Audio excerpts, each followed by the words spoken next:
السلام عليكم ورحمة الله وبركاته. حمدا لمن خلق الإنسان وعلمه البيان، والصلاة والسلام على رسول الله وعلى آله حزب الله وصحابه جند الله، وبعد. فقد قال الله تعالى في القرآن العظيم والفرقان المجيد: أعوذ بالله من الشيطان الرجيم، بسم الله الرحمن الرحيم، إن الدين عند الله الإسلام، قل لا أسألكم عليه أجرا إلا المودة في القربى. சங்கைக்குரிய உலமாக்களே, மரியாதைக்குரிய பெரியோர்களே, அன்பு சகோதரர்களே, அருமை தாய்மார்களே, சகோதரிகளே, எல்லாம் வல்ல அல்லாஹுவின் பேரருளும் நபிகள் நாயகம் ஸல்லல்லாஹு அலைஹி வஸல்லம் அவர்களது நல்லாசியும் நம் அத்தனை பேர் மீதும் நிலவுமாக. அல்லாஹும் அவனது ரசூலும் எந்தெந்த காரியங்களை எடுத்து நடக்க வேண்டும் என்று நமக்கு கட்டளையிட்டுள்ளார்களோ அவை அனைத்தையும் எடுத்து நடக்கவும், எவைகளை தவிர்த்து நடக்க வேண்டும் என்று உத்தரவு பிறப்பித்துள்ளார்களோ அவை அனைத்தையும் தவிர்த்து நடக்கவும் ஆரம்பமாக எனக்கும் உங்களுக்கும் நான் வசியத்து செய்து கொள்கிறேன். அல்லாஹ் தௌஃபீக் செய்வானாக. ஆமீன். தஞ்சாவூர் மாநகர மற்றும் வட்டார ஜமாஅத்துல் உலமா சபையின் சார்பாக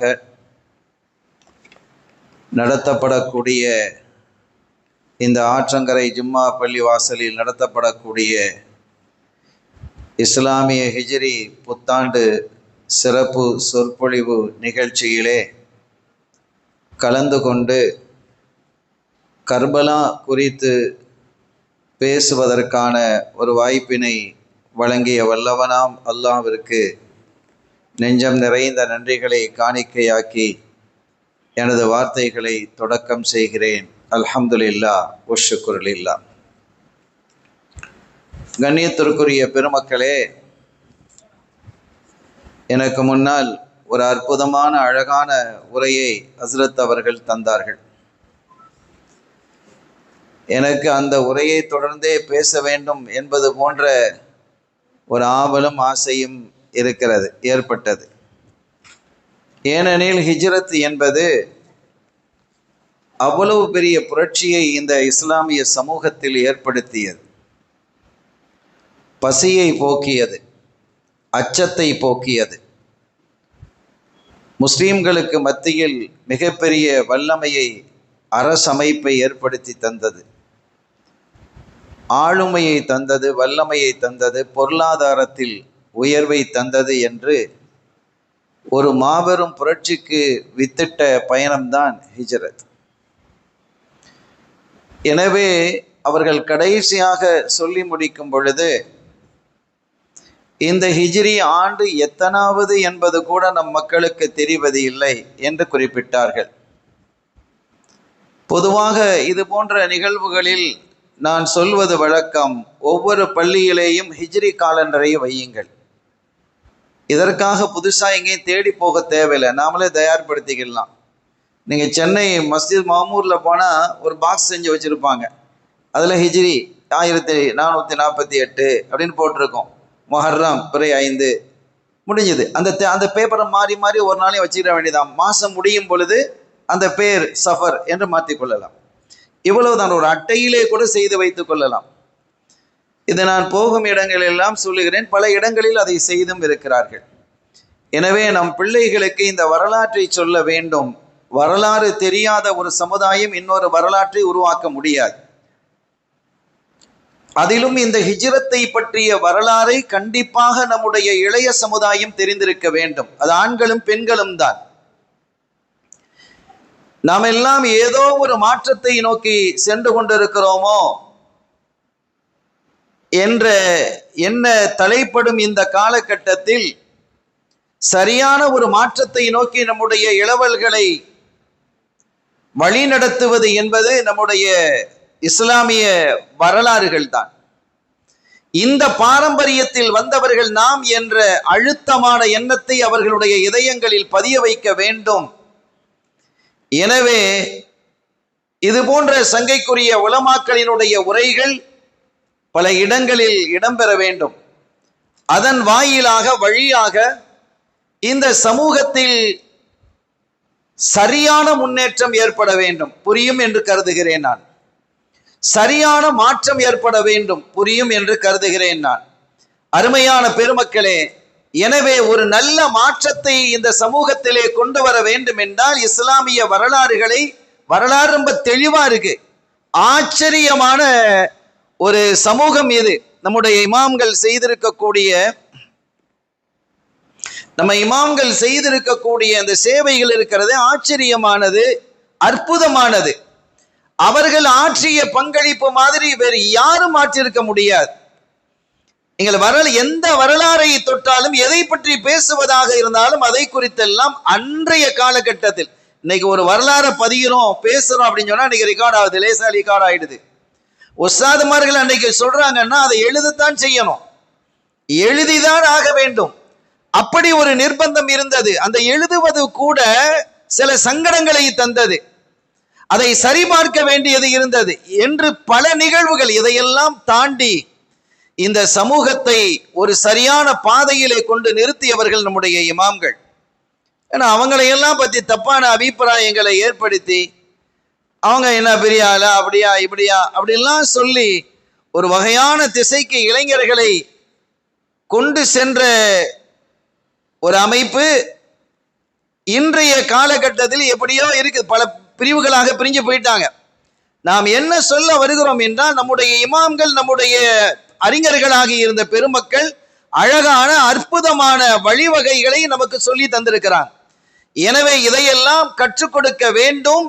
அதை கற்பதற்கான ஆவலையும் ஆர்வத்தையும் தூண்டக்கூடிய மஹல்லாக்களாக ஒவ்வொரு மஹல்லாம் உருவாக வேண்டும் என்று இந்த நேரத்தில் ஒரு முன்னுரையை வைத்துக்கொண்டு என்னுடைய தலைப்பிற்கு நான் வருகிறேன். இந்த தலைப்பு கர்பலா, ஷஹீதே கர்பலா என்பது ஒரு நீண்ட நேரம் பேசப்பட வேண்டிய தலைப்பு. ஆனால் நான் ஒரு மணி நேரத்தில் இந்த தகவல்களை மிக சுருக்கமாக நான் சொல்ல வேண்டியது இருக்கிறது. அருமையான பெருமக்களே, 2 செய்திகளை இதை அடிப்படையாக கொள்ளலாம். 2 செய்திகளை இதை அடிப்படையாக கொள்ளலாம். ஒன்று, அதிகார சுவையை சுவைத்தவர்கள், அதிகாரத்தினுடைய சுவையை சுவைத்தவர்கள் எப்படியெல்லாம் தங்களை ஏற்றியவர்களை உதைத்து தள்ளுவார்கள் என்பதற்கான சான்று இதிலே இருக்கிறது. அதிகாரத்தை சுவைக்கும் பொழுது அது பெரிய சுவை. அது ஒரு சூஃபி குறிப்பிட்டாங்க, ஆட்சியில அதிகாரத்துல ஒருத்தன் போய் உட்கார்ந்துட்டேன்னு சொன்னா அதை இழப்பதற்கு சீக்கிரமாக மனசு வராது. அது வந்து விடுமையானால் அவன் சூவியாக மாறிடுவான். அதை இழப்பதற்கு, இந்த துனியாவை இழப்பதற்கு, இந்த துனியாவினுடைய ஆட்சி அதிகாரத்தை இழப்பதற்கான மனப்பக்குவத்தை ஒருவன் பெறுகிறான் என்றால் அவன் சூவியாக மாறுவான், இறை நேசனாக, இறை அன்பனாக மாற முடியும் என்றார்கள். நான் சொல்லுவது 1400 ஆண்டு வருஷத்துக்கு முன்னால உள்ளது. நீங்க வேற ஏதாவது கற்பனை செய்தால் அதற்கு நான் பொருத்தமானவன் அல்ல, நான் பொறுப்பும் அல்ல. ஆக அதிகார சுவையை சுவைத்தவர்கள் அதை ஏறி வந்த ஏணியை எட்டி உதைப்பார்கள் என்பதற்கு இந்த ஷஹீதே கர்பலா ஒரு அற்புதமான உதாரணம். அது இந்த காலத்தில் ரொம்ப பொருந்துகிறதோ என்னவோ. கண்ணியத்திற்குரிய பெருமக்களே, இன்னொன்று, ஹுசைன் ரலியல்லாஹு தஆலா ஷஹீதாக்கப்பட்டாங்க. அவங்க மட்டும்தான் ஷஹீதாக்கப்பட்டிருக்கிறாங்களா? வரலாற்றில் எத்தனை ஷஹீதுகளை நாம் பார்க்க முடிகிறது? எத்தனை ஷஹீதுகள் வரலாற்றிலே, இஸ்லாமிய வரலாற்றில் முதல் ஷஹீதா சுமையா ரலியல்லாஹு தஆலா அன்ஹா இல்லையா? அவங்களுடைய வரலாறை நான் இவ்வளவு ஏன் விரிவாக பேசுவது இல்லை? அதற்கென்று ஒரு நாளை ஏன் நாம் குறிப்பிடுவதில்லை? அதற்காக இவ்வளவு விரிவாக்கம் செய்வது இல்லை அந்த விழாக்களை என்ற ஒரு கேள்வி வருகிறது இல்லையா? சையதுனா ஹம்ஸா ரலியல்லாஹு தஆலா ஷஹீதாக்கப்படுறாங்க. அவங்களுடைய நிலை எப்படி இருந்தது? துண்டு துண்டாக உடல் உறுப்புகள் அறுக்கப்பட்டது. அவர்களுடைய காதுகள், அவர்களுடைய மூக்கு பகுதியில் எல்லாம் அறுக்கப்பட்டு ஒரு நூலிலே கோர்க்கப்பட்டு மரச்செடிகளிலே தொங்கவிடப்பட்டதாக வரலாறு பேசும். நாம் அதையெல்லாம் பேசுகிறோம். ஆனால் ஹுசைன் ரலியல்லாஹு தஆலா அன்ஹு அவர்களுடைய ஷஹாதத்தை பேசும் அளவிற்கு அவைகளை நாம் பேசுவதில்லையே, ஏன் என்ற ஒரு கேள்வி எழுந்தால் அது ரொம்ப நுணுக்கமான விஷயம். ஏன்னா அந்த ஷஹாதத்து நிகழ்ந்தது என்பது ஒரு நல்லாட்சியை அமைக்க வேண்டும் என்பதற்காக நிகழ்ந்த ஒரு ஷஹாதத். இதை ரெண்டு விதமாக நம்முடைய சமூகம் பேசி கொண்டிருக்கிறது. அது நம்முடைய சமூகமா இல்லையாங்கிறத நீங்க முடிவு செய்யுங்க. நான் என்னுடைய வாயில் அது வருது. ஒரு சமூகம், ஒரு பகுதி என்ன சொல்லுகிறது என்றால், ஹுசைன் ரலியல்லாஹு தஆலா அன்ஹு அவர்களுடைய ஷஹாதத்தை மிக பெரிதாக இந்த சமூகத்தின் முன்னால் கொண்டு வந்து நிறுத்தி, அதே சமயம் தங்களினுடைய அரிப்பை சொரிந்து கொள்ளக்கூடிய அளவிற்கு சஹாபிகளை குறை காணக்கூடிய ஒரு கூட்டம் ஷியாக்கள். அது ஒரு பெரிய தவறு. அது ஹுசைன் ரலியல்லாஹு தஆலா அன்ஹுவுடைய ஷஹாதத் என்பது சாதாரணமானது அல்ல. ஆனால் அதே சமயத்தில் அந்த ஷஹாதத்தை முன்னிறுத்தி சஹாபிகளை இழிவாக பேசுவது என்பது, நபி தோழர்களை குறைத்து பேசுவது என்பது அசிங்கமானது. அப்துல்லாஹ் இப்னு முபாரக் ரலியல்லாஹு தஆலா அன்ஹு அவர்களிடத்திலே ஒரு கேள்வி எழுப்பப்படுகிறது. மிகப்பெரிய இமாம், ஒரு சூஃபி, ஃபகீஹ், முஹத்திது என்று பல கலைகளினுடைய ஆற்றல் மிகுந்த அறிஞர். அவர்களிடத்திலே கேட்கப்பட்டது, சையதுனா முஆவியா ரலியல்லாஹு தஆலா அன்ஹு அவர்கள் சிறந்தவர்களா, சையதுனா உமர் இப்னு அப்துல் அசீஸ் ரலியல்லாஹு தஆலா அவர்கள் சிறந்தவர்களான்னு ஒரு கேள்வி அவங்கள்ட்ட எழுப்பப்படுது. நான் சொல்லல, அவங்கள்ட்ட எழுப்பப்பட்ட பொழுது அவர்களுடைய பதில் எப்படி இருந்தது என்பதை பாருங்கள். முஆவியா ரலியல்லாஹு தஆலா அவர்களை குறித்து பல தப்பான அபிப்பிராயங்களை ஷியாக்கள் உருவாக்கி வச்சிருக்கிறாங்க. அது பிழை. எந்த சஹாபியையும் குறை சொல்வதற்கு முஸ்லிம்களுக்கு அனுமதி இல்லை. ரலியல்லாஹு அன்ஹும் அவர்களை நான் பொருந்திக் கொண்டேன் என்று அல்லாஹ் சொன்ன அந்த பட்டியலில் சையதுனா முஆவியா ரலியல்லாஹு தஆலா அவர்களும் இடம்பெறுகிறார்கள். அந்த தகவல்களை நாம் சொல்லுவோம். ஆனால் விரித்து பேசுவதற்கான அவகாசம் இல்லை. உமர் இப்னு அப்துல் அசீஸ் ரலியல்லாஹு தஆலா அன்ஹு யார் என்றால் ஒரு அற்புதமான ஆட்சியாளர். உமர் சானி என்று சொல்லும் அளவிற்கு நீதியான, நேர்மையான, தூய்மையான, தூய ஆட்சியை தந்தவர்கள். என்ன ஆட்சி? தூய ஆட்சி, தீய ஆட்சி அல்ல, தூய ஆட்சியை தந்தவர்கள். ஒரு அற்புதமான ஆட்சி. எந்த அளவுக்குன்னா, ஒரு காலகட்டத்தில் ஜக்காத்தை வாங்குவதற்கு அவர்களுடைய ஆட்சிக்கு உட்பட்ட பகுதியில் ஆள் இல்லை. அங்கே உணவுப் பொருட்கள் குவிந்து கிடக்கிறது. ஜக்காத்திற்கான கோதுமைகளும் பேரிச்சம்பளம் குவிந்து கிடக்கிறது. அவைகள் எல்லாம் மலைகளிலே தூவ சொல்லி இந்த நாட்டை கடந்து செல்லக்கூடிய பறவைகள் சாப்பிட்டு செல்லட்டும் அப்படின்னாங்க. வேற வழி இல்லை. அந்த அளவிற்கு ஒரு அற்புதமான ஆட்சியை தந்தவர்கள் உமர் இப்னு அப்துல் அசீஸ். 5வது ஹலீஃபாவாக பார்க்கப்படக்கூடியவர்கள். ஹுலஃபாவுர் ராஷிதீன் 4 பேரை சொல்லுவோம். சித்திக் நாயகம், உமர் ரலியல்லாஹு தஆலா அன்ஹு, உஸ்மான் ரலியல்லாஹு அலி நாயகம், இது எல்லாருக்கும் தெரியும். 5வதாக ஒரு ஹலீஃபாவை சொல்வதாக இருந்தால் உமர் இப்னு அப்துல் அசீஸ் ரலியல்லாஹு தஆலா யாரும் இல்லை, உமர் ரலியல்லாஹு தஆலாவுடைய பேரப்பிள்ளை தான். ஒரு அழகான ஆட்சி, ரொம்ப தூய்மை, ரொம்ப நேர்மையா அந்த ஆட்சி. அவர்கள் ஆட்சிக்கு வந்த விதமே ஆச்சரியமாக இருக்கும். அதெல்லாம் நீண்ட வரலாற்றை, அவ்வளவு வரலாறும் இந்த இஸ்லாம் தெளிவாக வைத்திருக்கிறது, ஆவணப்படுத்தி வைத்திருக்கிறது. இமாம்கள் அன்றைய காலத்திலேயே ஆவணப்படுத்திட்டாங்க. இத்தகைய சிறப்பு மிகுந்த உமர் இப்னு அப்துல் அசீஸ் ரலியல்லாஹு தஆலா அவங்க சிறந்தவங்களா, முஆவியா ரலியல்லாஹு தஆலா சிறந்தவங்களா என்ற கேள்வியை அப்துல்லாஹ் இப்னு முபாரக் ரலியல்லாஹு தஆலா அவர்களிடத்திலே கேட்கப்பட்ட பொழுது அவங்க சொன்ன பதில் என்ன தெரியுமா? அவங்க சொன்ன பதில் உடனடியாக சொன்னார்கள், முஆவியா ரலியல்லாஹு தஆலா சிறந்தவங்க. ஏன் என்றால் அவங்க சஹாபி, இவங்க சஹாபி அல்ல. இன்னொன்று, ரசூல் ஸல்லல்லாஹு அலைஹி வஸல்லம் அவர்கள் தொழுகையிலே கைரில் மக்தூபி அலைஹிம் வலத்தாலீன் என்று சொன்ன பொழுது அதற்கு பின்னால் என்று ஆமீன் சொன்னவர்களில் முஆவியா இருக்கிறான். ரசூல் ஸல்லல்லாஹு அலைஹி வஸல்லம் அவர்களுடைய கரத்தை தொட்டவர்களில் முஆவியா இருக்கிறான்.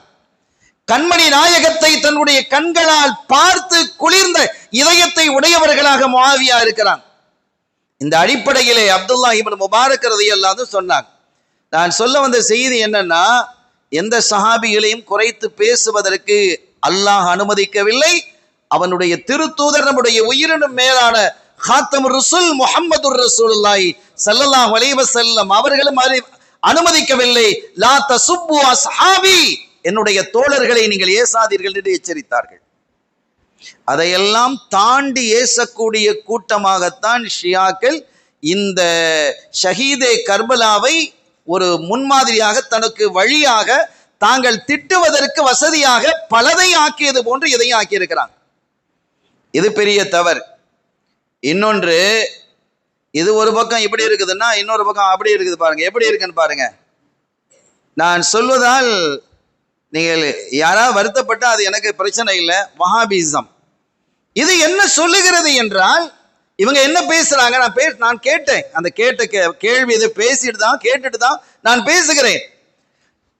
ஹுசைன் ரலியல்லாஹு தஆலா அன்ஹு அவர்கள் கர்பலாவை கூஃபாவை நோக்கி சென்றதே பிழை. அவங்க போயிருக்க கூடாது, அவங்க தப்பு செஞ்சிட்டாங்க. அவர்களுடைய மரணத்தை அவர்களே தேடிக்கொண்டார்கள். வரலாற்றில் ஒரு மாபெரும் பிழையை ஏற்படுத்தியவர் ஹுசைன் ரலியல்லாஹு தஆலா பேசுறாங்க. இது ஆக கேவலமானது. இந்த ரெண்டுக்கும் நடுப்பட்ட நிலையில் இருக்கக்கூடிய அவுசத்தாக இருக்கக்கூடிய கொள்கையை உடையவர்கள் தான் சுன்னத்துல் வல் ஜமாத். அதுதான் என்ன செய்தி என்பதை நான் இங்கே சொல்ல வர இருக்கிறேன்.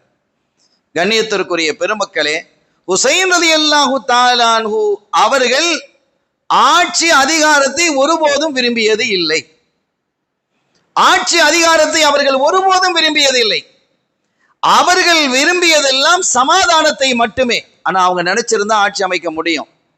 மக்காலையும் மதீனாலையும் அவர்களுக்கு சப்போர்ட்டாக இருந்தவர்கள் பல்லாயிரக்கணக்கான மக்கள் இருந்தாங்க. இன்னும் சொல்ல போனா மதீனா, மக்கா போன்ற அந்த முக்கிய நகரங்கள் எல்லாம் ஹுசைன் ரலியல்லாஹு தஆலா அவர்களை ஆட்சியில் அமர்த்த வேண்டும் என்ற ஆவல் கொண்டவர்களா அங்க இருந்தாங்க. சஹாபிகள் இருந்தாங்க, தாபியீன்கள் இருந்தாங்க. சையதுனா அப்துல்லா இப்னு அப்பாஸ் ரலியல்லாஹு அன்ஹு இருக்கிறாங்க. அப்ப இப்னு அப்பாஸ் ரைசுல் முஃபஸ்ஸிரீன் அவங்க எல்லாம் இருக்கிறாங்க. அவங்க நினைச்சிருந்தா ஒரு ஆட்சியை என்ன செஞ்சிருக்கலாம், அங்கேயே அமைத்திருக்கலாம். அது அல்லாம மக்கா மதீனா அல்லாம ஹிஜாஸ் பகுதியை தாண்டி போவதாக இருந்தால் அது சண்டையோடு தான் முடியும், அது சச்சரவோடு தான் முடியும், அது பிரச்சனையோடு தான் முடியும்.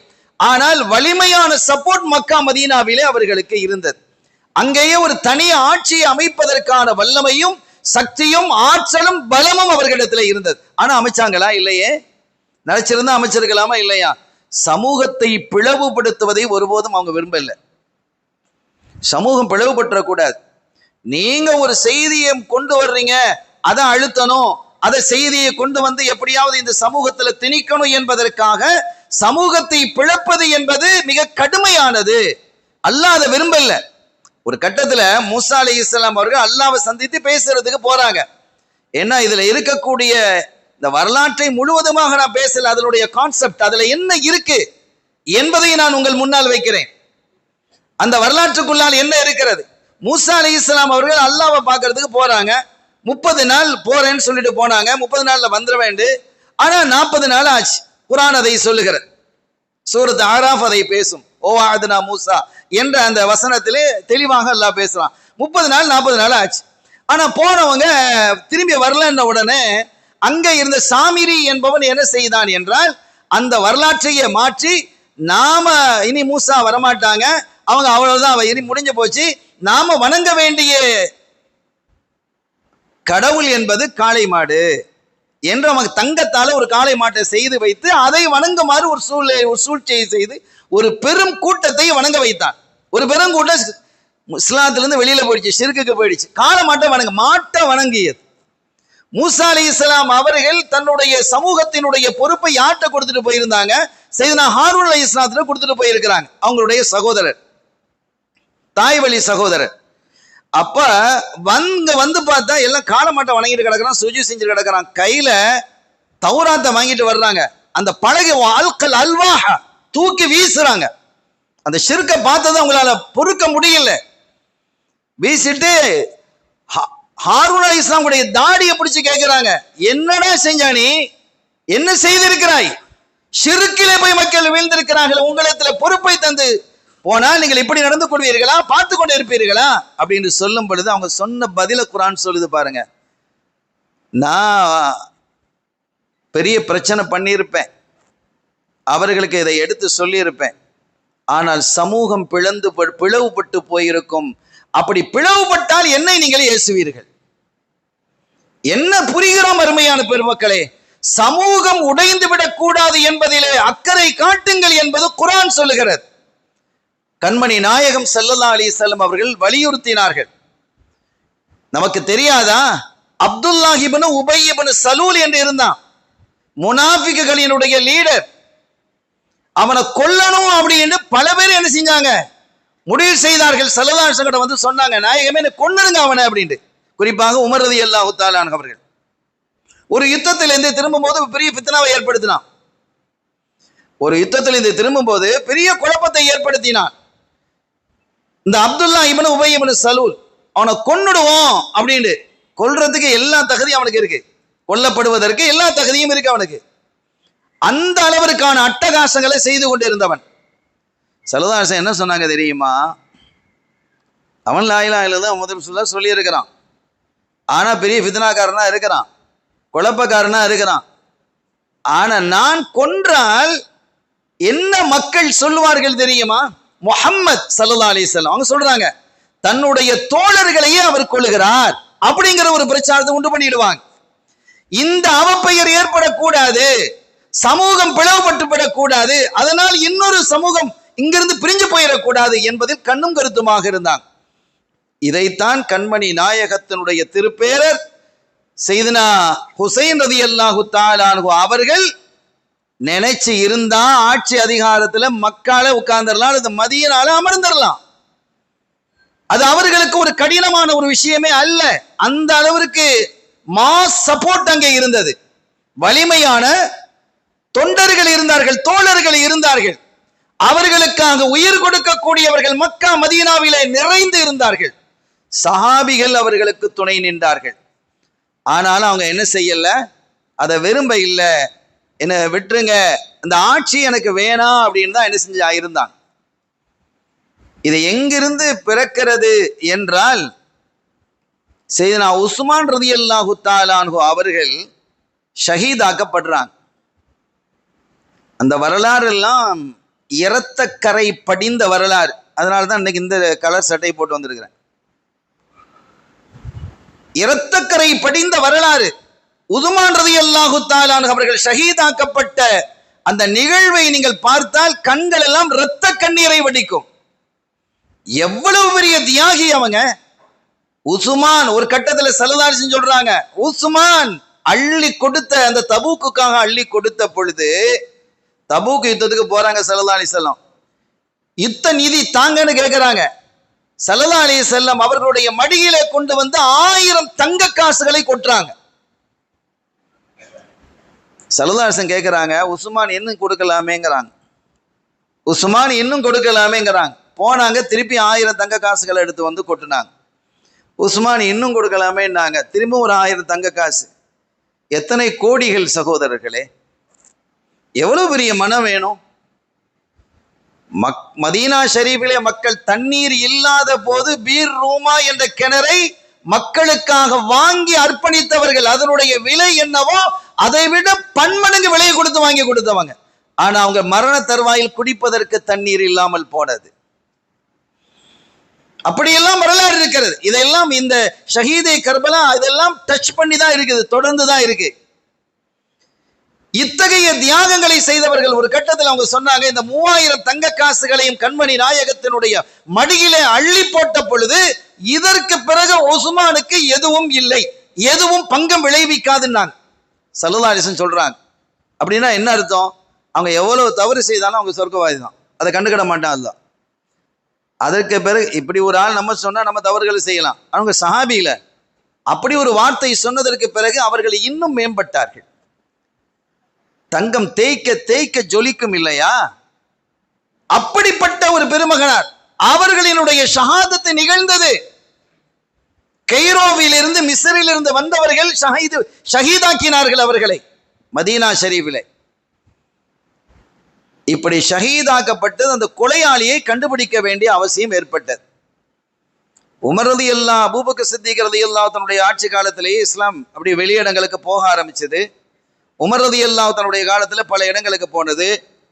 உதுமான் ரலியல்லாஹு தன்னுடைய காலத்துல இன்னும் அதிகமானது. கப்பற்படையே உதுமான் ரலியல்லாஹு தன்னுடைய காலத்துல தான் முஸ்லிம்களுக்கு வந்தது.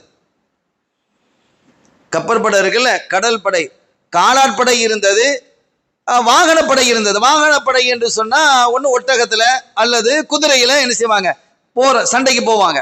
அதுல போய் அது வாகனப்படை. கப்பற்படையை உண்டாக்குனது யாருன்னா உதுமான் ரலியல்லாஹு அவங்க தான். சைபீரியா வரைக்கும் அந்த யுத்தத்தை அவர்கள் என்ன செய்தார்கள், கப்பற்படையை அனுப்பினார்கள். எவ்வளவு அற்புதமான வரலாறு அது. இந்த வரலாறுலாம் நம்ம பிள்ளைகளுக்கு தெரியணுமா இல்லையா? எவ்வளவு பெரிய சாதனைகளை இந்த உலகத்திலே நாம் செய்திருக்கிறோம். எத்தனை கண்டுபிடிப்புகளை இந்த உலகத்திலே கண்டு இருக்கிறோம். அல்ஜிப்ராவை கொண்டு வந்தது யாரு? எத்தனை கண்டுபிடிப்புகள். அருமையான பெருமக்களே, சையதுனா உஸ்மான் ரலியல்லாஹு தஆலா அவர்கள் ஷஹீதாக்கப்பட்ட பொழுது அந்த அவர்களை கொலை செய்தது யார் என்பதை கண்டுபிடிக்கணுமா இல்லையா? கலீஃபா கொலை செய்யப்பட்டுட்டாங்க. அதற்கு முன்பாக கிட்டத்தட்ட ஒரு வார காலம் ஹவுஸ் அரெஸ்ட்ல இருந்தாங்க. மஸ்ஜித் நபவிக்கு தொலை வர முடியல. அது துல்ஹஜ் மாசம். அது அங்கே மதீனா ஷரீஃபில் இருந்த சஹாபிகள் எல்லாம், பெரும்பாலான சஹாபிகள் ஹஜ்ஜுக்கு போயிட்டாங்க. அந்த நேரத்தை பயன்படுத்தினாங்க இந்த எதிரிகள். பயன்படுத்தி எங்க மதீனாவிற்குள்ளே வந்து அவர்களுடைய வீட்டை முற்றுகையிட்டு தண்ணீர் போக விடாமல் தடுத்து, மஸ்ஜித் நபவிக்கு வரவிடாமல் தடுத்து, வீட்டுக்குள்ளேயே ஹவுஸ் அரெஸ்ட்ல வச்சிருந்தாங்க. கடைசியில் ஷஹீதாக்கப்பட்டாங்க. ஒன்று வீட்டுக்குள்ள முகத்தை திறந்து உள்ள போய் கொலை செஞ்சாங்க. இந்த கொலையாளியை கண்டுபிடிக்கணுமா இல்லையா? யாரு கண்டுபிடிக்கிறதுங்கிறத இங்கதான் பிரச்சனையே ஆரம்பிக்குது. இது அங்க ஆரம்பிச்சதான் உசைன் ரலியல்லாஹு தன்னுடைய ஷஹீதுல வந்து நிக்குது. அது இதுல துவங்கினதுதான் பிரச்சனை. யாரு கண்டுபிடிக்கிறது? அரசு கண்டுபிடிக்கணுமா இல்லையா? அரசு யார் இருக்கு? அரசை நடத்துவது யார்? உதுமான் ஷஹீத் ஆயிட்டாங்க. இன்னொரு கலீஃபா வந்தாதான் அந்த அரசை எடுத்து நடத்த முடியும். இப்ப இருக்கிறது காபந்து அரசு. ஒரு அரசியல் தலைவர் இல்லை. யாரை ஆக்குறதுங்க? ஹுசைன் அலி ரலியல்லாஹு தஆலா அவர்களை கிலாஃபத்துக்கு பின்னால் வந்த சஹாபிகள் எல்லாம் என்ன செய்யறாங்க, அவங்க முன்மொழிகிறாங்க. ஒரு அழகான வரலாறு. அருமையானவர்களே, உமர் ரலியல்லாஹு தஆலா அவர்கள் என்ன இதெல்லாம் விட்டுட்டு போக முடியல. எனக்கு நம்ம ஷஹாதத்துக்கு நேரம் வர முடியல. எனக்கு அந்த செய்தியை சொல்றதுக்கு இந்த சமூகம் அதை விளங்கிக்கிடணும். இன்றைய காலத்துல இன்னும் ரொம்ப விளங்கணுங்கிறதுக்காக சொல்றேன். உமர் ரலியல்லாஹு தஆலா அவர்கள் தொழுகையிலே குத்தப்பட்டார்கள். மரணப்படுக்கையிலே கிடக்குறாங்க. மரணப்படுக்கையில இருக்கும்போது அடுத்த இனி அவங்களுக்கு விளங்கிடுச்சு, நம்ம இது மரணப்படுக்க, இதோட நம்ம மூத்தாயிடுவோம் அப்படிங்கிறத விளங்கிக்கிட்டு அடுத்த ஒரு கலீஃபாவை ஏற்படுத்தணுமா இல்லையா? யாரு ஜனாதிபதி? லேசான ஆட்சி அது? எவ்வளவு பெரிய பலம் பொருந்திய பதவி அது. சரியான ஒரு ஆளை கொண்டு வரணும் அப்படின்னு சொல்லி சையதுனா உமர் ரலியல்லாஹு தஆலா ஒரு குழு, மஷூரா அப்படின்னு ஒரு ஷூரா குழுவை ஏற்படுத்துகிறார்கள். அதுல என்ன சொன்னாங்க தெரியுமா? நீங்க ஹலீஃபாவாக ஏற்படுத்துறது யாராக இருக்கணும்னா அஷரத்துல் முபஷரால உள்ள ஒரு ஆளா தான் இருக்கணும்ட்டாங்க. அஷரத்துல் முபஷரா என்று பல முறை இவர் சொர்க்கவாதி சொர்க்கவாதி சொர்க்கவாதி என்று கண்மணி ஸல்லல்லாஹு அலைஹி வஸல்லம் அவர்களால் சொல்லப்பட்ட, பாராட்டப்பட்ட, அடையாளம் காட்டப்பட்ட அவர்கள் தான் என்ன செய்யணும், இந்த கலீஃபாவாக இருக்கணும். அப்படி ஒரு ஆளை தேர்வு செய்யுங்க அப்படின்னாங்க. ஆனா அதுல ஒரே ஒரு ஆளை மட்டும், இப்ப சித்திக் நாயகம் இல்ல, உமர் ரலியல்லாஹு அன்ஹு இல்ல, சஅத் ரலியல்லாஹு அன்ஹு இல்ல, 3 பேர் இல்ல, இப்ப 7 பேர். இந்த 7 பேர்ல ஒரு ஆளை நீங்க சேர்க்காதீங்க. சயீதை விட்டுருங்க, சயீத் ரலியல்லாஹு அன்ஹு விட்டுருங்க. மீதி இருக்கக்கூடிய 6 பேர்ல ஒரு ஆளை கலீஃபாவா கொண்டு வாங்க. சயீதை ஏன் விட்டுருங்கன்னு சொன்னாங்க தெரியுமா? சயீத் என்னுடைய குடும்பத்தை சார்ந்தவர். என்ன உயர்வான தன்மை பாருங்க, என் குடும்பத்தை சார்ந்தவர், எனவே அவர் வேண்டாம், மீதி 6 பேர்ல ஒரு ஆளை தேர்வு செய்யுங்க.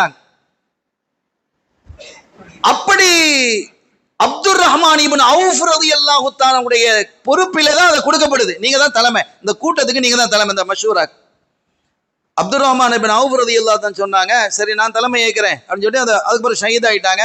11 கூடுனாங்க. நான் இந்த போட்டியிலிருந்து நான் விலகிக் கொள்கிறேன். நான் தலைமையா இருந்த ஒரு கலீஃபாவை நான் தேர்ந்தெடுக்கிறேன். ஆனா நான் கலீஃபாவா இருக்க மாட்டேன். ஜுபைர் ரலியல்லாஹு தஆலா அவங்க சொன்னாங்க, இந்த பொறுப்பிலிருந்து நான் விலகிக் கொள்கிறேன், என்னுடைய இந்த பொறுப்பை எனக்கு நான் சப்போர்ட்டாக அலி அவர்களுக்கு நான் அறிவிக்கிறேன் ரலியல்லாஹு தஆலா.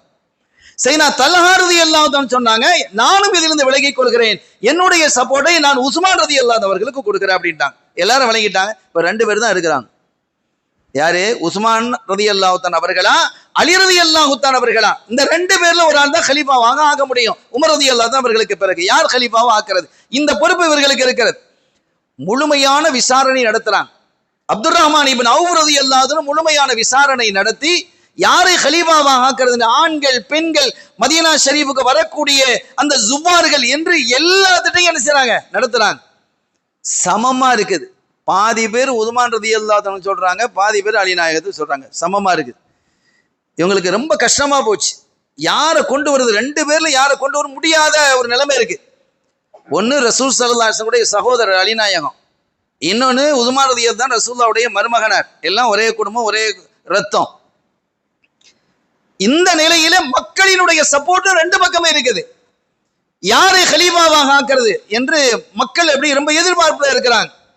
ஒருவேளை எல்லா விசாரணை நடத்தி முடிச்சுட்டு என்ன செஞ்சாங்க?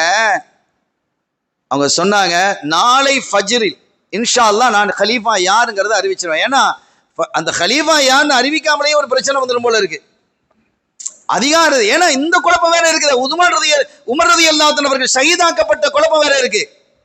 அந்த வேற பிரச்சனை உட்கார்ந்துகிட்டு இருக்கு. உமர் ரலியல்லாஹு அன்ஹு ஷஹீதாக்கப்பட்டாங்க, தொழுகையில குத்தப்பட்டாங்க. எனவே இந்த நிலையிலே ஒரு கலீஃபா இல்லாமல் ஆட்சியை நடத்துவது என்பது முடியாத காரியம். ஒரு தலைமை இல்லாம, தலை இல்லாம முடியாது இல்ல. தலை இல்லாம, தலை இருக்க வாழ ஆடக்கூடாதுன்னு சொல்லுவாங்க இல்ல, தமிழ்ல அழகான மொழி. அப்ப அந்த வகையில நாளை ஃபஜ்ருக்கு நான் அறிவிச்சிருவேன்னா, சுபஹானல்லாஹ், ஃபஜ்ருக்கு கூட்டம் எல்லா பக்கத்து பள்ளியில உள்ள கூட்டம்லாம் அங்க வந்துருச்சு. பள்ளியில இடம் இல்லை, அவ்வளவு அங்க உட்கார்ந்துருக்கு. உஸ்மான் ரலியல்லாஹு அன்ஹு கொஞ்சம் வெக்கப்பட்ட ஆளு.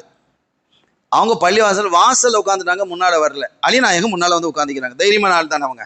அலி நாயகம் முன்னால உட்கார்ந்து இருக்கிறாங்க, உஸ்மான் வாசல் உட்கார்ந்து இருக்கிறாங்க.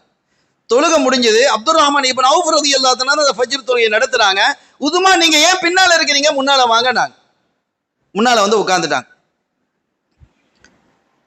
முதல்ல இப்ப அறிவிக்கணும் 2 பேர்ல யார் அப்படிங்கிறது. மக்கள்லாம் பெரிய எதிர்பார்ப்போட இருக்கிறாங்க. இவங்க அறிவிச்சுட்டா எல்லாரும் ஏத்துக்கிடுவாங்க. ஏன்னா உமர் ரலியல்லாஹு அன்ஹு பொறுப்பு அவங்க கிட்ட தான் கொடுத்துருக்காங்க. மக்களும் அதை அங்கீகரிக்கிறாங்க. இவங்க யார சொன்னாலும் ஏத்துக்கிடுவாங்க மக்கள். ஏன்னா அவங்க அஷரத்துல் முபஷ்ஷரால உள்ள ஆளு. இந்த சமூகத்திற்காக எவ்வளவு பெரிய தியாகம் செய்தார்கள் என்பது எல்லாருக்கும் தெரியும். அப்துர் ரஹ்மான் இப்னு அவுஃப் ரலியல்லாஹு அன்ஹு அலி நாயகத்தை எழுந்திருக்க சொன்னாங்க. அலி எழுந்திருங்க, கும் யா அலி, எழுந்திருங்க.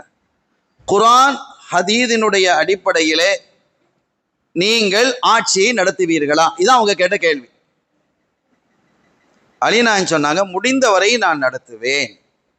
இன்ஷா அல்லாஹ், நான் முடிஞ்ச வரைக்கும் நான் என்ன செய்வேன்? நடத்துவேன்.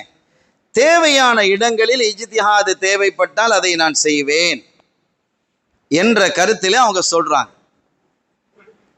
உட்காருங்கன்ட்டு உஸ்மான் ரலியல்லாஹு அன்ஹு அவர்களை எழுந்திருக்க சொன்னாங்க. எழுந்திருங்க. குர்ஆன் ஹதீஸினுடைய அடிப்படையிலே நீங்க அந்த ஆட்சியை நடத்துவீர்களா? இன்ஷா அல்லாஹ் நடத்துறேன்ட்டாங்க. வேற குறுக்கீடுகள் செய்யல. உடனே சொன்னாங்க, உஸ்மான் ரலியல்லாஹு கையை பிடிச்சி, நான் இவர்களை கலீஃபாவாக ஆக்குகிறேன். யார கலீஃபாவாக்குறேன்? உஸ்மான் ரலியல்லாஹு அன்ஹு அவர்களை கலீஃபாவாக ஆக்குகிறேன் என்று சொன்னாங்க. அருமையான பெருமக்களே, நீங்க உன்னிப்பாக கவனிக்க வேண்டிய இடம் இதுதான். அவங்க சொன்ன உடனே என்ன நடந்தது தெரியுமா? அலி நாயகம் எழுந்தாங்க. எழுந்து என்ன செய்தார்கள்? உஸ்மான் ரலியல்லாஹு தன்னுடைய கையை பிடித்து, பாயஅத்துக, நான் உஸ்மானை கலீஃபாவாக ஏற்றுக்கொண்டேன் என்று பையத்து செய்தார்கள். எவ்வளவு பெரிய ஆச்சரியம்! இந்த சஹாபிகளை குறை சொல்லக்கூடியவர்களாக இருக்கிறாங்கன்னு சொன்னா இவங்கெல்லாம் எத்தனை ஆளு? அருமையான கண்ணியத்திற்குரிய பெருமக்களே, உஸ்மான் ரலியல்லாஹு அன்ஹு ஆட்சி செய்றாங்க. அந்த உஸ்மான் ரலியல்லாஹு அன்ஹு ஷஹீதாக்கப்பட்டாங்க. அப்படி ஷஹீதாக்கப்பட்ட பொழுது இப்ப அலி ரலியல்லாஹு அன்ஹு அவர்களை தான் கலீஃபா ஆக்கணுங்கிறது எல்லாரும் ஏகோபித்த முடிவு. அதுல மாற்றுக்கிறது கிடையாது. கலீஃபாவா ஆயிட்டாங்க. இது தலைமையகம் மதீனா ஷரீஃப், அதான் ஹெட் குவார்ட்டர், கேபிட்டல். அது அல்லாம எத்தனையோ பல பகுதிகள் இருக்கிறது. எகிப்து இருக்கிறது, அதே மாதிரி சிரியா இருக்கிறது, சைப்ரஸ் இருக்கிறது. இதெல்லாம் இஸ்லாமிய பகுதிக்குள்ள வந்துடுச்சு. அங்கெல்லாம் ஒவ்வொரு கவர்னர் இருக்கிறாங்க. சிரியாவினுடைய கவர்னராக இருப்பது யார் என்றால் முஆவியா ரலியல்லாஹு தஆலா. இந்த முஆவியா ரலியல்லாஹு தஆலா யாரு? ஸல்லல்லாஹு அலைஹி வஸல்லம் அவர்களுடைய மச்சான். மச்சான் என்றால் எப்படி? முஆவியா ரலியல்லாஹு தஆலா அன்ஹு அபூ சுஃபியான் ரலியல்லாஹு தஆலாவுடைய மகனார். அபூ சுஃபியான் ரலியல்லாஹு தஆலாவுடைய மகளார் ரம்லா உம்மு ஹபீபா நாயகி ரசூலுல்லாஹ் கல்யாணம் முடிச்சிருக்கிறாங்க. அவங்களுடைய சகோதரர் தான் முஆவியா.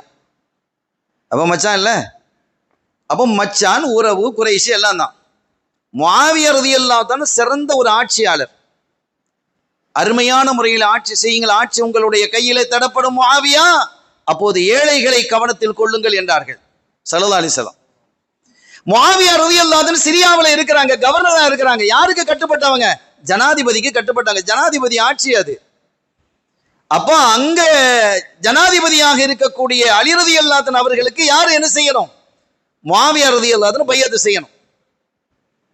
அவங்க சொன்னாங்க, அலி ரலியல்லாஹு அன்ஹு அவர்களை ஏற்றுக்கொள்வதில் எனக்கு கருத்து வேறுபாடு இல்லை. எனக்கு கருத்து வேறுபாடு இல்லை, நான் ஏத்துக்கிறேன். ஆனா உதுமான் ரலியல்லாஹு அன்ஹு அவர்களை கொலை செஞ்சது யாருங்கிறத கண்டுபிடிக்கணும்.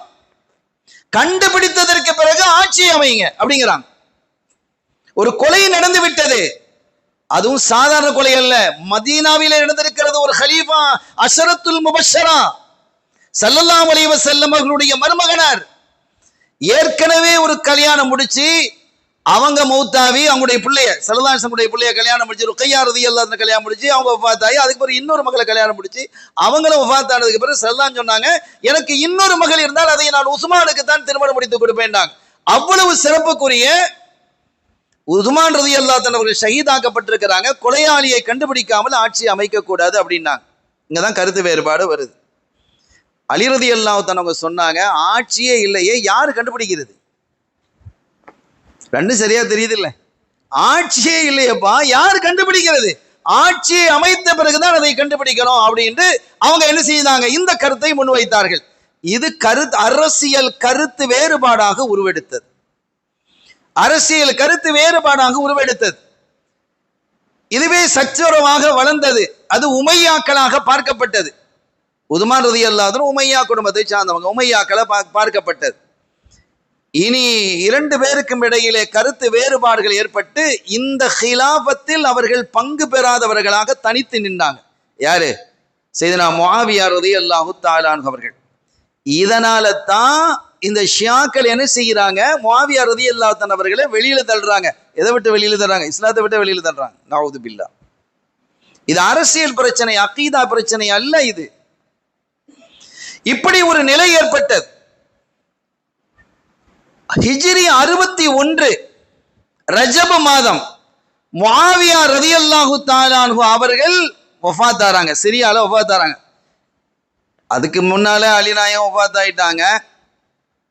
ரெண்டு அரசா மாறிடுச்சு. இஸ்லாமிய அரசு ரெண்டாக பிளவுபட்டு போயிடுச்சு.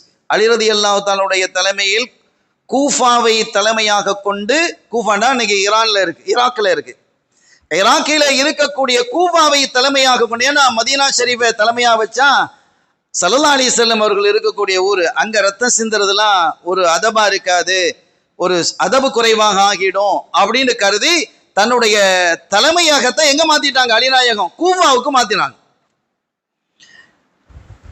சையதுனா முஆவியா ரலியல்லாஹு தஆலா அவர்கள் சிரியாவை தங்களுடைய தலைமையகமாக ஆக்கிக்கிட்டாங்க. அப்ப ரெண்டு ஆட்சி இருக்கு. அலி ரலியல்லாஹு தஆலா ஷஹீதாக்கப்பட்டாங்க. அலி ரலியல்லாஹு தஆலா ஷஹீதாக்கப்பட்டதற்கு பிறகு அந்த கூஃபாவில் இருக்கக்கூடிய மக்கள், அங்க இருக்கக்கூடிய எல்லாரும் சேர்ந்து என்ன செஞ்சிட்டாங்க? அவர்களுடைய மூத்த மகனார் ஹசன் ரலியல்லாஹு தஆலா அவர்களை ஆட்சியில் கொண்டு வந்து வைக்கிறாங்க. இப்ப ஹசன் ரலியல்லாஹு தஆலா கலீஃபா, ஹசன் ரலியல்லாஹு தஆலா கலீஃபாக ஆயிட்டாங்க. ஒரு கட்டத்தில் அவங்களுக்கு அந்த ஆட்சியெல்லாம் பிடிக்கல, அந்த ஆட்சி அதிகாரம் இதெல்லாம் பிடிக்கல. அவங்க நேர முஆவியா ரலியல்லாஹு அன்ஹு கூப்பிட்டாங்க, இந்தாங்க இந்த ஆட்சியை நீங்களே வச்சுக்கங்க. யார? தன்னுடைய தந்தைக்கும் முஆவியா ரலியல்லாஹு அன்ஹு இடையில அவ்வளவு பெரிய டக்கஃபோர் நடந்தது. அப்படி இருந்த நிலையிலே தன்னுடைய ஆட்சி ஒரு ஆள் கொடுக்கிறாங்கன்னு சொன்னா அவங்க எவ்வளவு பெரிய ஆளா இருக்கணும்? இது அஹ்லுல் பைத்துகளால் மட்டும்தான் முடியும். ஸல்லல்லாஹு அலைஹி வஸல்லம் குடும்பத்தால் மட்டும்தான் முடியும். அந்த ரத்தத்தால் தான் முடியும். அது நீங்க சாதாரணமாக ஒரு அமைச்சர் பதவியில போய் உட்கார்ந்துட்டாலும், ஒரு அதிகார வட்டத்தில் உட்கார்ந்துட்டாலும், வட்டத்துல மாவட்டத்தில் உட்கார்ந்துட்டாலும், அதை விட்டு வெளியில வந்தாலும் அவன் தனியா கட்சியை தோக்குறான். அதை விட்டு நீக்கினாலே அவன் தனியா கட்சியை தூக்கிடுறான். ஆனாங்க இவ்வளவு பெரிய இராணுவம் வலிமையாக இருக்கக்கூடிய, பொருளாதாரம் வலிமையாக இருக்கக்கூடிய மாபெரும் ஆட்சியை கொடுக்கிறாங்க. அதற்கு முன்பாக ஒரு செய்தி, ஸல்லல்லாஹு அலைஹி வஸல்லம் அவர்கள் மதீனா ஷரீஃப்ல மெம்பர்ல இருக்கிறாங்க. ஹசன் ரலியல்லாஹு தஆலா சின்ன பிள்ளை மஸ்ஜித் நபவிக்குள்ள வர்றாங்க. அவங்க உம்மா ஃபாத்திமா நாயர் ரலியல்லாஹு தஆலா பிள்ளைக்கு ட்ரெஸ் எல்லாம் போட்டு ஜும்மாவுக்கு அனுப்பி வைக்கிறாங்க. குழந்தை சின்ன பிள்ளையா இருக்கிறாங்க. ஒரு 3 வயசு 4 வயசு வைங்களேன். தத்தி வாராங்க. வரும்போது அதனுடைய அந்த வேஷ்டி உடுத்திக்கிறாங்க இல்ல, ஆடை கீழே இறங்கி அது கால் தடுக்கி கீழே விட பாக்குது. புள்ள இடுப்புல இருந்து கீழே இறங்கிடுச்சு. என்ன செஞ்சாங்க தெரியுமா? ஸல்லல்லாஹு அலைஹி வஸல்லம் மெம்பர்ல இருந்து கீழே இறங்குறாங்க. மெம்பரில் இருந்து கீழே இறங்கி தன்னுடைய பிள்ளையை தூக்கி கொண்டு மெம்பர்ல வைத்துக் கொண்டு சொல்லுகிறார்கள், ஹாதா வலதி, இது சையதுன், என் பிள்ளை செய்யுது, லீடர் என்று சொல்லிட்டு அடுத்து ஒன்று சொன்னாங்க, என் பிள்ளையை கொண்டு அல்லாஹ் பிரிந்து கிடந்த என்னுடைய சமுதாயத்தை ஒன்று சேர்ப்பான்டாங்க. மெம்பர்ல வச்சு சொல்றாங்க. இதனுடைய ஆழத்தையும் இதில் இருக்கக்கூடிய வலிமையும் நம்ம புரியணும் சகோதரர்களே. ஸல்லல்லாஹு அலைஹி வஸல்லம் இதை தான் விரும்புறாங்க. பிரிஞ்சிடாதீங்க. பிரிந்து கிடக்கக்கூடிய என்னுடைய 2 பெரும் சமுதாயத்தை இவர் ஒன்றுபடுத்துவார்னாங்க. அது நடந்தது. முஆவியா ரலியல்லாஹு தஆலா கூப்பிட்டு சில ஷரத்துகளை, நிபந்தனைகளை விதித்து ஆட்சியை நீங்களே வச்சுக்கங்க கொடுத்து ஒரே ஆட்சியாக உருவாக்கிட்டாங்க. எவ்வளவு பெரிய தியாகம்! இதான் நடந்தது. அதற்கு பிறகு முஆவியா ரலியல்லாஹு தஆலா அவர்கள் ஹிஜ்ரி 60 என்ன செய்றாங்க? வஃபாத் ஆறாங்க. முஆவியா ரலியல்லாஹு தஆலா ஹிஜ்ரி 60 ரஜப் பிறை 1 இதுல முஆவியா ரலியல்லாஹு வஃபாத் ஆறாங்க. வஃபாத் ஆறதுக்கு முன்னால ஒரு வேளை அவங்க செய்தார்கள், அதை பற்றி நாம் விமர்சிக்க முடியாது என்றாலும் கூட நம்முடைய மனது அது சரியில்லையோ என்று என்ன தோன்றுகிறது. அல்லாஹ் நம்மை மன்னிக்கணும். நம்ம அப்படி எண்ணினால், அது பிழையாக இருந்தால் அல்லாஹ் நம்ம மன்னிக்கணும். ஏன்னா எந்த சஹாபிகளையும் நம்ம குறை சொல்லக்கூடாது, பேசக்கூடாது என்பது ஸல்லல்லாஹு அலைஹி வஸல்லம் கட்டளை. என்ன செஞ்சாங்க அப்படின்னா, தன்னுடைய மகனார் முஆவியா ரலியல்லாஹு தஆலா தன்னுடைய மகனார் யஸீதை ஹலீஃபாவாக ஆக்கினாங்க. யஸீத் யாரு? முஆவியா ரலியல்லாஹு, ஒரு சஹாபியினுடைய மகனார், ஒரு சஹாபியினுடைய பேரர். இந்த யஸீதினுடைய மாமி ரசூலுல்லாஹ்வினுடைய மனைவி. எவ்வளவு கவனமாக பேச வேண்டிய இடம் என்பதை நாம் யோசிக்கணும். இதெல்லாம் யோசிக்கிறது யாரு? சுன்னத்துல் ஜமாத்தினுடைய இமாம்கள், உலமாக்கள் தான் அப்படி யோசிப்பாங்க. ரொம்ப கவனித்து பேசுவாங்க. ஆனால் அந்த யஸீத் நடந்து கொண்ட விதம் சரியானதா என்ற ஒரு கேள்வி எழுந்தால், அவர் ஒரு கட்டத்தில் சொல்றாரு, ஹுசைன் ரலியல்லாஹு தஆலா அன்ஹு அவர்களினுடைய ஷஹாதத்துக்கு, அவர் ஷஹீதாக்கப்பட்டதற்கு எனக்கு எந்த சம்பந்தமும் இல்லை, நான் உத்தரவு கொடுக்கவும் இல்லை, நான் அவர்களை கொலை செய்ய சொன்னதும் இல்லை. பிரச்சனை வந்த பொழுது அவர்களை கைது செய்வதற்காகத்தான் ஹுர்ரு என்பவரை நான் அனுப்பினேன். அது உண்மையோ பொய்யோ, நம்ம பொய்ன்னு சொல்லல, அது உண்மையாகவே இருக்கட்டும். யாருடைய ஆட்சி அதிகாரத்தில் இது நடந்தது என்றால் அவர் தான் பொறுப்பேற்கணும், இல்லையா? எனக்கு தெரியாது, அது எங்கேயோ நடக்கிறது, அதுக்கு அவர் என்ன செய்வாரு, இவர் என்ன செய்வாரு, முதலமைச்சர் என்ன செய்வார் சொல்லக்கூடாது. சொல்ல முடியுமா? அதற்கு ஆட்சியை கையில கொடுத்திருக்குது. உன்னுடைய ஆட்சியில நடந்திருக்கிறது, நீ தான் பதில் சொல்லணும். பதில் சொல்லணுமா இல்லையா? நான் யஸீத சொல்றேன், அருமையானவர்களே, உன்னுடைய ஆட்சியிலே ஒரு குற்றம் நடந்தால், அதற்கான பாலியல் தொல்லைகள் நடந்தால், கொலை குற்றங்கள் நடந்தால், சமூகங்களுக்கு இடையிலே விரோதங்கள், சண்டை சச்சரவுகள் நடந்தால், அதை நிறுத்தி பேச வேண்டிய, பொறுப்பேற்க வேண்டிய கடமை தலைமையில இருப்பவருக்கு இருக்கு. இவ்வளவு பெரிய பாரதூரமான செயல்கள் நடந்திருக்கிறது. நான் சொல்றது இங்க இப்ப இல்ல, அந்த ஹுசைன் ரலியல்லாஹு ஷஹாதத்தை சொல்றேன். ஏன்னா நம்ம மக்களுக்கெல்லாம் சிந்தனைகள் வேற மாதிரி போயிடக்கூடாது. ஆனால் ஷஹாதத்து நடந்தது என்ன, எப்படி என்றால், இப்ப பாருங்க, ஹிஜ்ரி இவங்க 60 ரஜப்ல வஃபாத் ஆயிட்டாங்க. இப்ப யஸீத் வந்துட்டார், சட்டுலாம் வரல. சஹாபிகள் ஆட்சேபம் தெரிவித்த வரலாறுகள்லாம் அதுல இருக்கு. நான் அதான் சொன்னேன், இது நீண்ட நெடிய செய்தி. இது நான் அதை மட்டும் எடுத்து பேசினேன்னு சொன்னா காலும் புரியாது, கையும் புரியாது. எங்கிருந்து எதனுடைய தொடர்புகள், லிங்க் எங்கெல்லாம் இருக்குங்கிறத ஒரு சுருக்கமாக நான் உங்கள் முன்னால் வைக்கிறேன். இன்றைய காலத்தோடு ஒப்பீடு செய்தும் நம்முடைய வாழ்க்கையை அதனோடு உரைத்து பார்த்தும் நாம் புரிந்து கொள்ளணும். ஹுசைன் ரலியல்லாஹு தஆலா மதீனால இருக்கிறாங்க. ஹுசைன் ரலியல்லாஹு தஆலா அவர்கள் மதீனாவில இருக்கும்போது ஒரு நாள் நடுநிசி இரவிலே அந்த மதீனாவினுடைய கவர்னராக இருக்கக்கூடியவர் ஹுசைன் ரலியல்லாஹு தஆலா அவர்களை அழைத்து தூது விடுறாங்க. வரணுமா, உங்களை கவர்னர் கூப்பிடுறாரு அப்படின்ட்டு வருது. அந்த கவர்னர் பேரு வலீத் இப்னு உக்பா. இந்த வலீத் இப்னு உக்பா ராத்திரி 1 மணி இருக்கணும் வைங்களேன், நட்ட நெடுநிசையில ஹுசைன் ரலியல்லாஹு தஆலா அவர்களை வாங்க அப்படின்னு கூப்பிட்டு அனுப்புறாரு. கவர்னர் மாளிகைக்கு வாங்க, கவர்னர் அந்த இடத்துக்கு வாங்க அப்படின்ட்டு கதவை தட்டி. ஆனா அன்னைக்கு ஹுசைன் ரலியல்லாஹு தஆலா விழிச்சுதான் இருக்கிறாங்க. குடும்பத்தார்களும் ஏதோ ஒரு முக்கியமான விஷயமா பேசிட்டு இருக்கிறாங்க. ஹுசைன் ரலியல்லாஹு தஆலா, நமக்கு ஹசன் ஹுசைன் சொன்னாலே சின்ன பிள்ளைகள் அப்படிதான் ஞாபகத்துக்கு வரும், அப்படியே நம்ம பழகி இருக்கிறோம். ஆனா இப்ப பெரிய வயசு அவங்களுக்கு என்ன, ஸல்லல்லாஹு காலத்துல இருந்தவங்க, அபூபக்கர் சித்திக் நாயகத்தின் காலத்துல இருந்தவங்க, உமர் ரலியல்லாஹு காலத்துல இருந்தவங்க, உதுமான் ரலியல்லாஹு காலத்துல இருந்தவங்க, அலி நாயகத்துக்கு தடந்து வந்திருக்குது. இப்போ முஆவியா ரலியல்லாஹு ஆட்சி காலமும் முடிஞ்சு போச்சு. அப்ப நீண்ட காலம் இருக்குது. இப்ப அவர்கள் குடும்ப தலைவரா இருக்கிறாங்க. தன்னுடைய குடும்பத்தோட ஏதோ ஒரு விஷயம் பேசிட்டு இருக்கும்போது கதவு தட்டப்படுது. திறக்கப்பட்டா உங்களை வலீத் இப்னு உக்பா கவர்னர் உங்களை கூப்பிடுறாங்க, அவசரமாக நீங்க வரணுமா அப்படின்னு சொன்னதும், நீங்க போங்க நான் வர்றேன் அப்படின்னு சொல்லி அனுப்பிட்டாங்க. அந்த வந்த தூதரை அனுப்பிட்டாங்க. இருந்தவங்களுக்கெல்லாம் ஆச்சரியம், என்ன செய்யுது இப்படி கூப்பிடுறாங்க, திடீர்னு கூப்பிடுறாரு என்ன அப்படின்ட்டு. அப்ப அவங்க சொல்றாங்க, நான் நினைக்கிறேன் முஆவியா அவர்கள் வஃபாத்தாகி இருக்க வேண்டும். எவ்வளவு தீர்க்க தரிசனமா சொல்றாங்கன்னு பாருங்க. சையதுனா ஹுசைன் ரலியல்லாஹு அன்ஹு, முஆவியா ரலியல்லாஹு தஆலா அவர்கள் வஃபாத்தாகி இருக்க வேண்டும். அவர்களுடைய மகனார் யஸீத் ஹிலாஃபத்துக்கு வந்திருக்கணும், ஜனாதிபதியாக ஆகியிருப்பார். அதற்கு பையத் இப்ப எங்க செய்யணும்? கலீஃபா இருக்கிறது சிரியால இருக்கிறார், அங்கேயா போய் சேருது? மக்கள் சேருதுன்னா என்ன செய்யணும்? எந்தெந்த ஊர்ல கவர்னர் இருக்கிறாங்க அந்த கவர்னர்கிட்ட என்ன செய்யணும்? அவருடைய பிரதிநிதி தானே, கலீஃபாவுடைய ஜனாதிபதியினுடைய பிரதிநிதி தான் கவர்னர். அப்ப கவர்னருடைய கையில என்ன செய்யணும்? பையத்து செய்யணும். அப்படி பையத்து செய்வதற்காக என்னை அழைத்திருப்பார்கள் என்று நான் கருதுகிறேன் என்று ஹுசைன் ரலியல்லாஹு அன்ஹு சொல்றாங்க. அப்ப அதெல்லாம் நீங்க ஏன் போகணும், அப்படிலாம் தேவையில்லை. இல்ல, ஒரு தலைமையில அவர் இருக்கிறாரு, கூப்பிடுறாரு, என்னன்னு போய் கேட்டுட்டு வர்றேன். நினைத்திருந்தா வலீத் இப்னு உக்பா அங்க வந்திருக்கணும். யாரு? ஹுசைன் ரலியல்லாஹு தஆலா அன்ஹு. அது சய்யிது ஷுப்பானி அஹ்லில் ஜன்னா, சொர்க்க இளைஞர்களுடைய லீடர் என்று ஸல்லல்லாஹு அலைஹி வஸல்லம் அவர்களால் அறிவிக்கப்பட்டவர்கள். அவருங்க வந்திருக்கணுமா இல்லையா? ஆனா அவர் வரக்கூடியவர் தான். வலீத் இப்னு உக்பா கவர்னர் இருக்கிறாரு, அவர் வரக்கூடியவர் தான். ஆனா வரல. ஏன் வரலங்கிறதே சொல்றேன். இப்ப அவங்க என்ன செஞ்சாங்க? வலீத் இப்னு உக்பாவுடைய இடத்துக்கு கவர்னர் மாளிகைக்கு போறாங்க.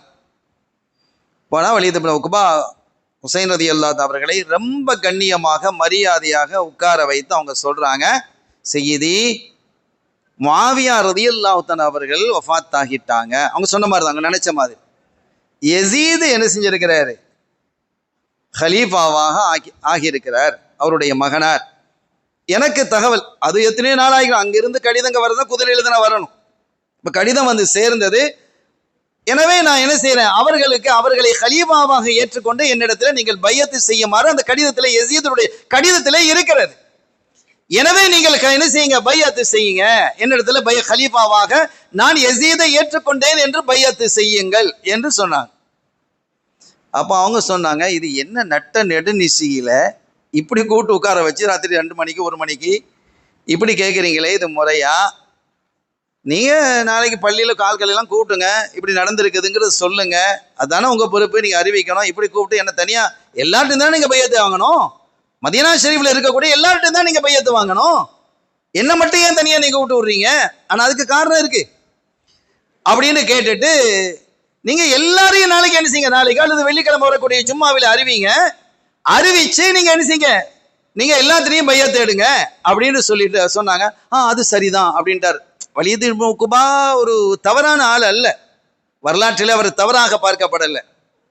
போயிட்டாங்க. இதுக்கெல்லாம் காரணம் யாருன்னா, மர்வான்னு ஒருத்தர் இருந்தார். அவர் உமையா குடும்பத்தை சேர்ந்தவர். உதுமான் ரலியல்லாஹு அன்ஹு முஆவியா ரலியல்லாஹு அன்ஹு குடும்பத்தை சார்ந்தவர். அவர் தான் இந்த வலீத் இப்னு உக்பா கவர்னரினுடைய ஆலோசகர். ஒரு தலைமையில ஒருத்தன் இருப்பான், அவனுக்கு பக்கத்துல ஒருத்தன் இருப்பான், அவன் தான் பேசுவான், இவன் பேச மாட்டான். நம்ம பாக்குறோமா இல்லையா? அவன் தான் அது இந்த மருவான் தான் இந்த வேலையெல்லாம் செய்யறது. இந்த மருவான் தான் இந்த வேலைகளெல்லாம் செய்யறது. இந்த மருவான் என்பவர் தான். இந்த மருவான் தான் என்ன செய்தாரு, வலியத் இப்னு உக்பா அவர்களை, கவர்னரை பார்த்து, நீங்க என்ன செய்யுங்க, ஹுசைன் ரலியல்லாஹு அன்ஹு அவர்களை அழைச்சிடுவாங்க. மற்றவங்க பிரச்சனை இல்லை, இங்க பிரச்சனையாக கருத அவங்க அந்த அரசு பார்க்கறது ரெண்டு பேரை.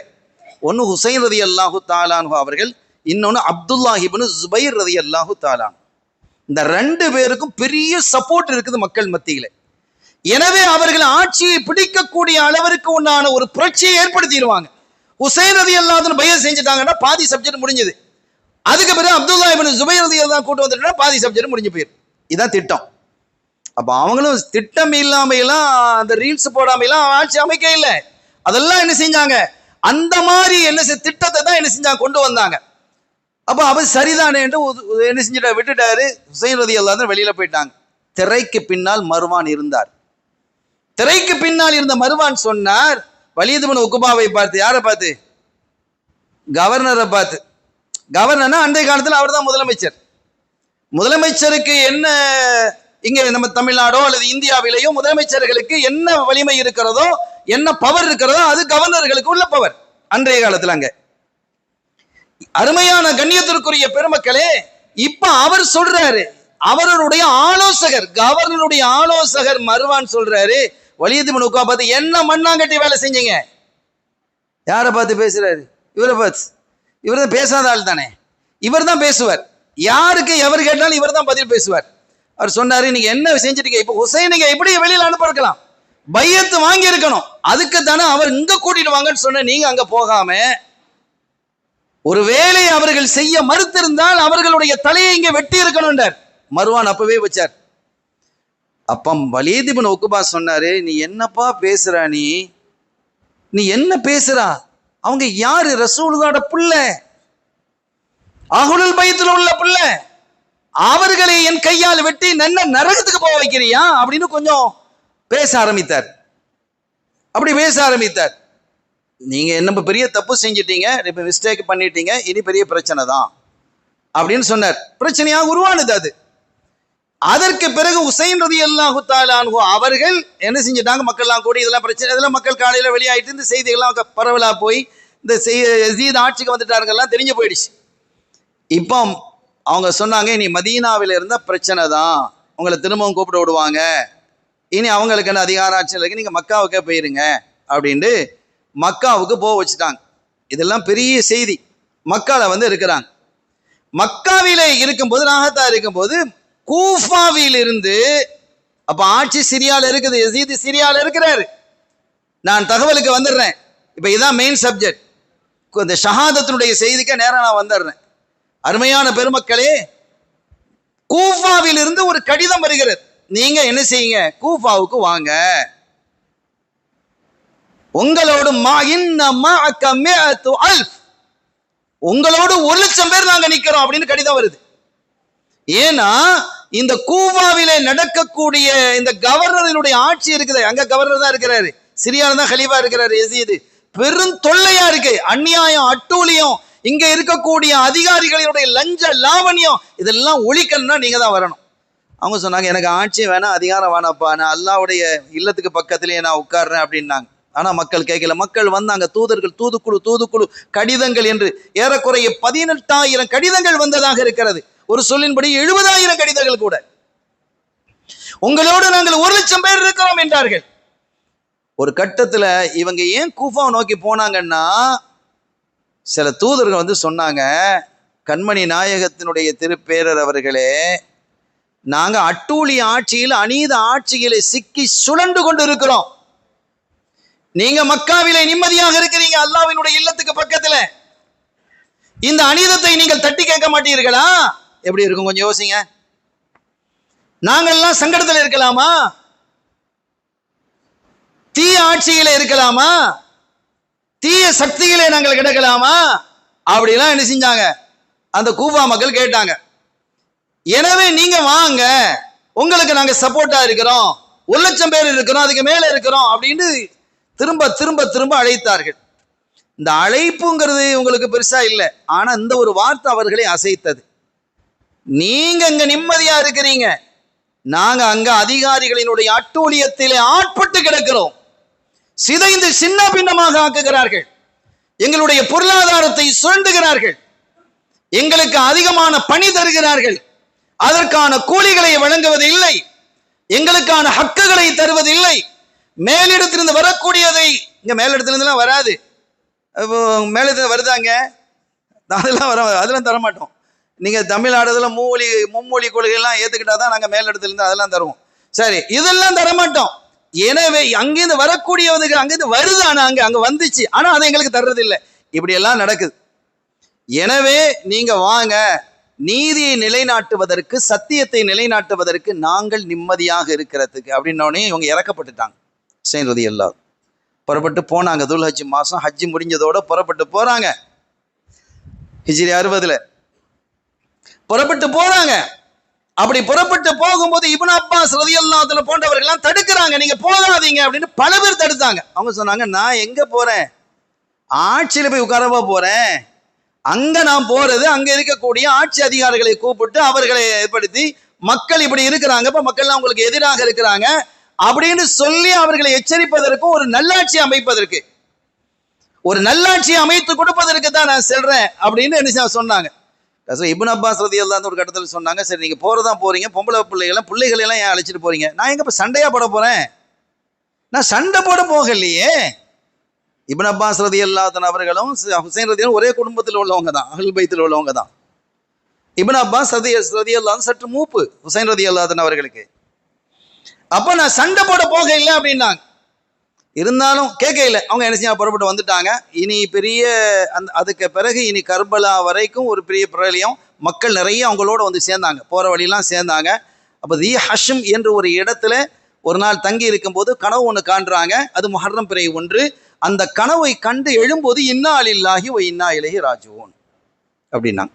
ஆனா போறதுக்கு முன்னால அவங்க என்ன செஞ்சாங்க, அந்த கூஃபாவிலிருந்து வந்தவர்களிடத்துல சொன்னாங்க, நான் என்ன செய்யறேன், நான் வர்றதுக்கு முன்னால என்னுடைய சகோதரர், என்னுடைய சாச்சா அலி ரலியல்லாஹு தன்னுடைய தம்பி அகீல் இருந்தாங்க, அகீல் இப்னு அபி தாலிப், அவர்களுடைய மகனார் முஸ்லிம் இப்னு அகீல், என்னுடைய சாச்சா மகன், அவங்களை நான் என்ன செய்யறேன், அவர்களை நான் முஸ்லிம் இப்னு அகீலை நான் என்ன செய்யறேன், அனுப்புறேன், என்னுடைய தூதராக அனுப்புறேன், அவர்களை நீங்க என்ன செய்யுங்க, அவர் எனக்கு சொல்லட்டும், நீங்க வாங்கன்னு சொன்னா வந்துடுறேன்ட்டாங்க.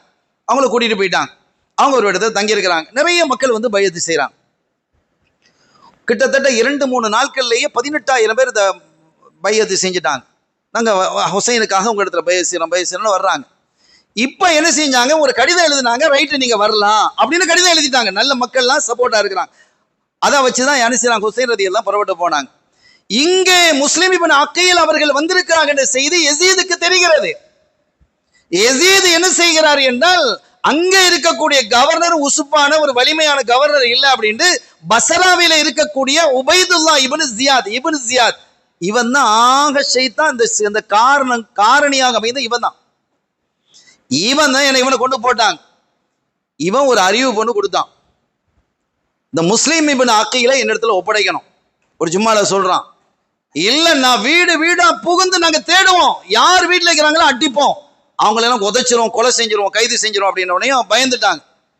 அது வரைக்கும் முஸ்லிம் இப்னு அகீல் எங்க இருந்தாங்கன்னா ஒவ்வொரு வீட்லயா இருந்தாங்க. ஒவ்வொரு வீட்லயும் இன்னைக்கு எங்க வீட்டுக்கு வாங்க, எங்க வீட்டுக்கு வாங்க, எங்க வீட்டுக்கு வாங்க அப்படிலாம் அழைப்பு இருந்தது. இப்ப என்ன ஆச்சு, அந்த கூஃபாவாசிகள் எங்க வீட்டுக்கு வராதிங்க, எங்க வீட்டுக்கு வராதிங்க, எங்க வீட்டுக்கு வராங்க, மாறிட்டாங்க. அப்படியே மாறிட்டாங்க, மாறி போனார்கள். கடைசியில இந்த என்ன செஞ்சான்னு கேட்டா, ஹானி என்று ஒருவர் இருந்தார், ஹானி இப்னு உருவா. அவர் யாருன்னு கேட்டா, அந்த உபைதுல்லா இப்னு ஜியாத் கவர்னர் இருக்கிறல்ல, அந்த கவர்னருடைய ஆலோசகர், முக்கிய ஆலோசகர். அவங்க அஹ்லுல் பைத் மேல ரொம்ப பிடிப்பு. அவங்க வீட்டில தான் முஸ்லிம் இப்னு அகீல் தங்குறாங்க. எங்கன்னு கண்டுபிடிக்க முடியல. அப்ப கண்டுபிடிக்கணும் அப்படிங்கிறதுக்காக முஸ்லிம் இப்னு அகீல் எங்க இருக்கிறாங்கிறத கண்டுபிடிக்கணும் அப்படின்னு எவ்வளவு முயற்சி செஞ்சாலும் கண்டுபிடிக்க இல்லை. தன்னுடைய ஆலோசகர் வீட்டில தான் இருக்கிறாங்கிறத அவனால கண்டுபிடிக்க முடியல, அவ்வளவு ரகசியமா இருந்தது. முஅக்கல் என்று ஒரு அடிமை, இந்த இப்னு ஜியாதினுடைய கவர்னருடைய அடிமை முஅக்கல்ங்கிறவன் பெரிய கெட்டிக்காரன். அவன் சொன்னா, என்ன இவ்வளவு நாள் ஆயும் கண்டுபிடிக்க முடியலையா எஜமானே, என்கிட்ட ஒரு 3000 தங்க காசுகளை தாங்க, நான் கண்டுபிடிச்சிடறேன். 3000 தங்க காசுல கண்டுபிடிச்சிடுவியாப்பா? இங்க 3 லட்சம் தங்க காசு செலவழிச்சு கண்டுபிடிக்க முடியாது, நீங்க 3000 தாங்க, நான் உங்களுக்கு கண்டுபிடிச்சு தர்றேன். அந்த 3000 தங்க காசுகளை வாங்கி கொண்டு வேறு வேடம் போட்டுக்கொண்டு ஒவ்வொரு பள்ளியாக பார்த்து ஒரு நாள் இஷாவில ஒரு பள்ளியில வந்து அப்படி பார்த்துருக்காரு, ஒரு இபாதத்துல இருக்கிறாரு. அப்படியே ஆட்களை எல்லாம் பார்த்து அந்த முகத்தை பார்த்து அகத்தில் உள்ளது முகத்துல தெரியுங்கிறது இல்லையா, இவன் கண்டுபிடிக்கல கெட்டிக்காரன், ஒரு ஆளை பார்த்து பிடிச்சிக்கிட்டான், இவர் தான் சரியான ஆள் என்று. எல்லாம் அவர் தொழுகை எல்லாம் இபாதத்து முடிஞ்சு எழும்ப அவர் தனியாக உட்கார்ந்து இபாதத்தில் இருக்கிறார். அவர்கிட்ட போய் சொன்னாரு, பெரியவங்களே, நான் வெளியூர்ல இருந்து வர்றேன், முஸ்லிம் இப்னு அகீல் இங்கே தானே இருக்காங்களாம், அவங்கள சந்திக்கணும், அவங்ககிட்ட பையத்து செய்யணும், ஹுசைன் ரதி இல்லாதவங்களுக்கு பையத்து செய்யணும், அவங்க எங்கே இருக்கிறான்னு காட்டித்தாங்க அப்படின்னு.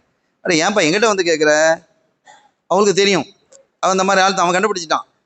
அட எங்கிட்ட வந்து ஏன் கேட்குற, எத்தனை பேர் இருக்கிறாங்க? இல்லை யாரை பார்த்தாலும் நம்பிக்கையில் எனக்கு பயமா இருக்கு, என்ன இந்த இப்னு ஜியாத் வெட்டி போடுவானோன்னு பயமா இருக்கு, இப்னு ஜியாத் ஆள் தான் இவன், என்ன வெட்டி போடுவானோன்னு பயமா இருக்கு, அவனுக்கு தெரிஞ்சிருமோண்டு. உங்களை பார்த்தா ஒரு சாலியான மனிதராக இருக்கிறீங்க, நீங்க ரகசியமா வச்சுக்கிடுவீங்க, நான் 3000 தங்க காசுகளை கொண்டு வந்து விரிச்சு காட்டுறான், எனவே இதையெல்லாம் அவங்க கையில நான் ஒப்படைக்கணும். யார் கையில? 3000 தங்க காசுங்கிறது பெரிய தொகை, அதை நான் என்ன செய்யணும், முஸ்லிம் இப்னு அகீல் அவங்க கையில ஒப்படைக்கணும், எனக்கு காட்டி தாங்கன்னு சொல்லி ரொம்ப கெஞ்சி அழுகுறான், காலை பிடிச்சிட்டு நீங்க எனக்கு காட்டி தந்துருங்க. இவங்க இறங்கிட்டாங்க. நாளை காலையில சுபுவுக்கு நீ வா, நான் என்ன செய்வேன், நான் முடிஞ்சு தொழுகை முடிஞ்சு நான் அப்படி போகும்போது எனக்கு கொஞ்சம் கேப் விட்டு எனக்கு பின்னாலேயே வா, நான் அந்த வீடு வரும்போது அப்படி கையை காட்டிட்டு நான் போயிடுவேன். நடந்தது. உள்ள போனா அங்க பார்த்தா யாருடைய வீடு? இப்னு ஜியாதினுடைய கவர்னரினுடைய பர்சனல் செக்ரட்டரியுடைய வீடு. நமக்கு எதிரி நமக்குள்ளேயே தான் இருக்கிறான் அப்படிங்கிறத பார்த்துட்டு இவன் நேராக கூட்டாரு. அவங்க நேராக போய் முஸ்லிம் இப்னு அகீலை சந்திச்சாங்க, கொடுத்தாங்க, எல்லாம் நடந்தது. அப்படி நடந்து முடிந்ததற்கு பிறகு எல்லாம் அவங்க கையை முத்தி காலை முத்தி அந்த காசையெல்லாம் கையில கொடுத்துட்டு அவன் என்ன பெருசா சொல்லிட்டு என்ன செஞ்சுட்டான், வந்துட்டான். நிறைய விஷயம் வந்து அவர் இருக்கிற இடத்த கண்டுபிடிச்சிட்டேன், கவர்னரு இப்னு ஜியாத் வேற எங்கும் இல்லை, உங்க ஆலோசகர் இருக்கிறாரு ஹானி இப்னு உருவா, அவர்கிட்ட தான் அவர் இருக்கிறார், அவர் வீட்டில் தான் இருக்கிறார். திகைச்சிட்டார், என்னப்பா சொல்ற? ஆமா, ஹானி இப்னு உருவா கூப்பிடுங்க. ஹானி இப்னு உருவா முஸ்லீம் உங்க வீட்டில் இருக்கிறாரு, எங்க வீட்டில் இல்லை. உன் வீட்டில் தான் இருக்கிறாரு, என் வீட்டில் இல்லை. உன் வீட்டில் இருக்கிறாங்கிறது ஓ வாயில சொல்றேன். கையை தட்டினா வாக்கல வந்தான், இவனை தெரியுமா? அப்பதான் விளங்கிச்சு, நேத்து இவன் வந்து நயவஞ்சக தலைமையில ஆடி இருக்கிறான், அடிச்சாரு, கையில கட்டாரி இருந்து கட்டாரியால உருவாவினுடைய அந்த ஹானி இப்னு உருவாவுடைய தலையில அடித்தார். அவர் கொல்லப்பட்டு விட்டார் என்ற செய்தி வெளியே போன போது முஸ்லிம் இப்னு அகீல் ரலியல்லாஹு தஆலா என்ன செஞ்சாங்க, ஒரு படையை திரட்டினாங்க, மக்கள் திரண்டு வந்தாங்க, 4000 பேர் வந்தாங்க, வந்து நின்றாங்க. அப்போ அவன் சொன்னா, இப்னு ஜியாத், என்ன ஹுசைனுக்கு சப்போர்ட்டா வந்திருக்கிறீங்களோ, அந்த குடும்பத்தை சேர்ந்தவர் முஸ்லீம், நீ வந்திருக்கிறியா? ஆனா இன்னைக்கு பெரிய படை அவன்கிட்ட இல்ல, பெரும் படை, மக்களே, கூஃபா மக்களே, பெரிய படையை யஸீத் அனுப்புகிறார். அவர் வந்த துவம்சம் செஞ்சிருவோம், வீடு வீடா புகுந்து அடிப்போம், யார் இவரை விட்டுட்டு ஓடுறாங்களோ அவர்களுக்கெல்லாம் சன்மானம் தருவோம், ஓட்டுக்கு காசு தருவோங்கிற மாதிரி சன்மானங்கள் தருவோம், நாங்க எல்லாத்துக்கும் நாங்க சன்மானம் தருவோம், அரசு பதவி தருவோம், அது தருவோம், இது தருவோம், நீங்க எங்க பக்கத்துல வந்துருங்க, எங்க பக்கத்துல வந்துட்டா நான் என்ன செஞ்சு. 4000 பேர் இருந்தாங்க, திரும்பி பார்க்கறாங்க 30 பேர் இருக்கிறான். எத்தனை பேர் ஓடிட்டான் பாருங்க, வெறும் 30 பேர் இருந்தான். அவங்க பார்த்தாங்க இது பெரிய ஆபத்துன்னா அவங்களும் போயிட்டாங்க. ஒரு வீட்டில் போய் என்ன செஞ்சாங்க, எந்த வீட்லையும் ஒரு வீட்டையும் வாங்குற வீடுனா வராதிங்க ஒரு வீட்டையும் கதவை சாத்துனாங்க. அல் கூஃபி, அரபியில சொல்லுவோம் ஒரு பழமொழி, அல் கூஃபி லா யூஃபி, கூஃபாக்காரன் வாக்களித்தால் நிறைவேற்ற மாட்டான். இதை நம்பி இவ கடிதம் ஏற்கனவே வந்துருச்சு இல்லையா, அதை நம்பி ஹுசைன் ரலியல்லாஹு அன்ஹு புறப்பட்டு வந்துட்டாங்க. இங்க பிலால் ஒரு இருந்தார், பிலால் ரலியல்லாஹு அன்ஹு இல்ல, அவங்களாம் வஃபாத்தானதுக்கு பின்னால் நடந்த நிகழ்வு. பிலால் ஒருத்தர் இருந்தார், ஏன்னா அந்த கூஃபால, அவருடைய வீட்டை போய் தட்டினாங்க, அவங்க உம்மா திறக்கிறாங்க, பிலால் இல்ல. திறந்தா, நீங்க யார்? முஸ்லிம் இப்னு அகீலா, ரசூலுல்லாஹ் விட்டு பிள்ளையாச்சே, நீங்க எங்க வீட்டுக்கு வாங்க வாங்க, நாங்க எங்க வீட்டுல வச்சுக்கிறோம். குடும்பத்துல ஒரு வீட்டுல ஓரமா வச்சிருந்தாங்க. பிலால் வந்த போது உம்மா வந்து ஒரு வீட்டு அந்த ஒரு ரூமுக்குள்ள, அந்த ரூமை யூஸ் பண்றது இல்லை, அடிக்கடி அந்த ரூமுக்குள்ள போறாங்களே, என்னமா அங்க வச்சிருக்க, அதெல்லாம் ஒண்ணும் இல்லை, அதெல்லாம் நீ போக கூடாது. நான் போவேன். போய் பார்த்தா முஸ்லிம் இப்னு அகீல் இருக்கிறாங்க. ஆஹா, பெரிய வம்பா போச்சு. நேர போய் சொல்லி கொடுத்துட்டான். யார்கிட்ட சொல்லி கொடுத்துட்டான்? எனக்கு எங்க இருக்கிறார் என்று அறிவித்தால் அதற்கு பரிசு தருவேன். நான் உபைதுல்லா இப்னு ஜியாத் 30 வீரர்களை அனுப்பினான். 50 வீரர்கள் தான் மொத்தமே அவன்கிட்ட இருக்கிறாங்க. இப்போ ஆனா படம் வந்துட்டு இருக்கு. அந்த 30 பேரும் உள்ளே வந்து துவம்சம் செய்தார்கள். அவர்களை அடித்து சின்ன பின்னமாக ஆனாலும் போராடினாங்க. முஸ்லிம் இப்னு அகீல் ரலியல்லாஹு தஆலா அன்ஹு அவர்களை அடித்து கழுதையில ஏற்றி சாட்டையால் அடித்து சட்டையை கிழித்து தெரு வழியாக கொண்டு போகும் பொழுது பையத்து செய்தவர்கள்லாம் முன்னால் வரிசையா நிற்கிறாங்க. கொஞ்சம் யோசிச்சு பாருங்க, எவ்வளவு பெரிய அநியாயம். இதெல்லாம் அவங்கெல்லாம் புறப்பட்டு வந்ததற்கு பிறகுதான் அவங்களுக்கு தெரியுது. யாருக்கு? செய்தனா ஹுசைன் ரலியல்லாஹு அன்ஹு கர்பலா வந்து சேர்ந்திருக்கிறாங்க. இதற்கிடையில் உமர் இப்னு சாத் என்பவனை தலைமையாக்கி ஒரு படையை என்ன செஞ்சாங்க, அனுப்புனாங்க. கர்பலா வந்து சேர்ந்திருக்கிறாங்க. மஸ்முஹாதிஹில் அர்த், அவங்க கேட்குறாங்க ஹுசைன் ரலியல்லாஹு இந்த பூமியினுடைய பெயர் என்னன்னு கேட்குறாங்க. கர்பலா. ஃபகால கர்புன் வ பலாஉன், இது கஷ்டமும் சோதனையும் உள்ள பூமி என்று சொன்னாங்க. கடைசியில அந்த 10ஆம் நாள் நடந்த நிகழ்வு இருக்கிறதே ரொம்ப ரொம்ப ரொம்ப வலி மிகுந்த நிகழ்வு. 72 வீரர்கள் தான் இருக்கிறாங்க. இங்கே 5000க்கு மேற்பட்ட வீரர்கள் இருக்கிறாங்க.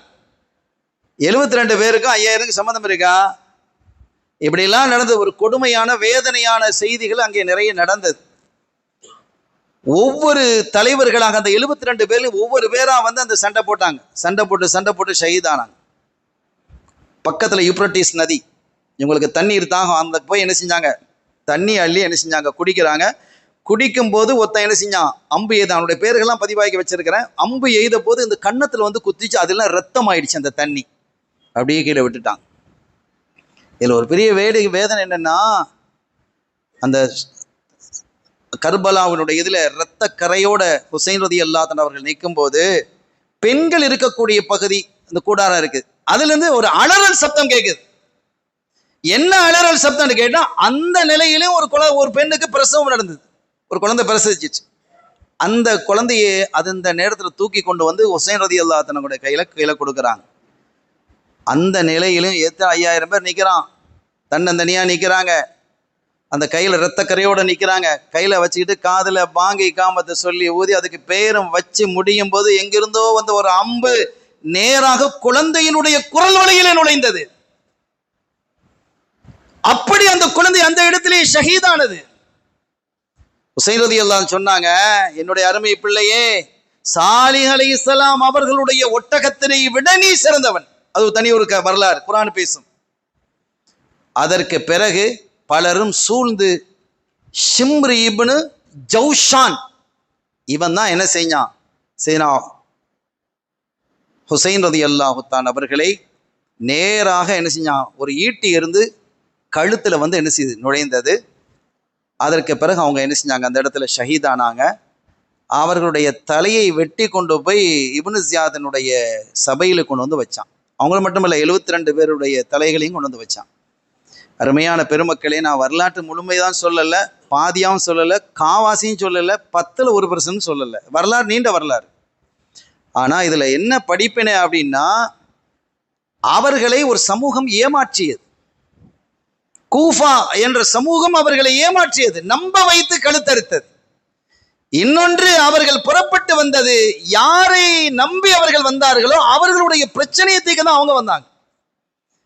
அவர்களுடைய பிரச்சனையை தீர்க்க வந்து ஒரு நீதியான, அழகான, சிறப்பான ஒரு ஆட்சியை இந்த வையத்திலே தர வேண்டும் என்ற சிந்தனையில் வந்தவர்களை இப்படிலாம் நடந்தாங்க.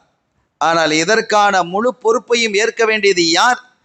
அவர் நேரா வந்து செய்து கொள்ளணுங்கிறது இல்லை, அவருடைய கட்டுப்பாட்டு தான் ராணுவம் இருக்கு. ராணுவம் இதை செய்கிறதா இல்லையா? கவர்னர் இதை செய்கிறாரா இல்லையா? எனவே இதற்கான பொறுப்பேற்க வேண்டியவர் யார் என்றால் யசீத் என்பதில் வேறு கருத்து இருக்கக்கூடாது, முடியாது. அவருக்கான பிரச்சனை என்னங்கிறது அவர் அல்லாஹ்ட்ட பார்த்துக்கிட்டோம், நாம தீர்மானிக்கிறது இல்லை, அது அல்லாஹ் தீர்மானிப்பான். ஆனால் ஒரு அற்புதமான குழந்தையாக இருக்கும்போது ஸல்லல்லாஹு அலைஹி வஸல்லம் அவர்களால் பாராட்டப்பட்ட இந்த முசீபத்து பிடிச்ச இந்த இப்னு ஜியாத் இன்னொன்று செஞ்சான். ஒரு கட்டத்தில் அந்த 72 பேர் தலையும் வைக்கப்பட்டிருக்குல்ல, இவங்க ஒன்று 73, கையில் ஒரு பெரம்பு வச்சிருந்தான், குச்சி. அதை வச்சு அந்த பாருங்க, அந்த உதட்டில் தட்டுறான். ஹுசைனே, இந்த வாயால் தானே இவ்வளவு பெரிய பிரச்சனை வந்ததுன்னு தட்டுறான். அந்த இடத்துல ஒரு ஸைத் இப்னு அர்கம், ஒரு சஹாபி அன்னைக்கு வர்றாங்க. அங்க அவனோட எதிர்த்து இப்னு ஜியாத் எதிர்த்து பேச முடியாது. அந்த இடத்துல இது காட்சியை பார்க்கறாங்க. அடே மல்ஊனே, சபிக்கப்பட்டவனே, எந்த அதரத்தை நீ தட்டுகிறாய், எந்த இதழை நீ தட்டுகிறாய்? நான் கண்ணால் பார்த்திருக்கிறேன். ஸைத் இப்னு அர்கம் சொன்னா ஸல்லல்லாஹு அலைஹி வஸல்லம் அர்கம் வீட்டில் தங்கி இருந்தாங்களா, அவருடைய மகன் ஸைத். அவங்க சொன்னாங்க, நான் பார்த்திருக்கிறேன் இந்த ஆதரத்தில் கண்மணியா பொன்மணி முஹம்மதுர் ரசூலுல்லாஹி ஸல்லல்லாஹு அலைஹி வஸல்லம் முத்தமிடுவதற்கு நான் பார்த்திருக்கிறேன். அல்லாஹ் உன்னை தண்டிப்பானாக, உன்னை நாசப்படுத்துவானாக. பின்னால அவெல்லாம் நாசப்பட்டு போனாங்கிறது அது பின்னால உள்ள வரலாறு. கர்பலாவுக்கு பின்னால ஒரு பெரிய சரித்திரம் இருக்கிறது, வரலாறு இருக்கிறது.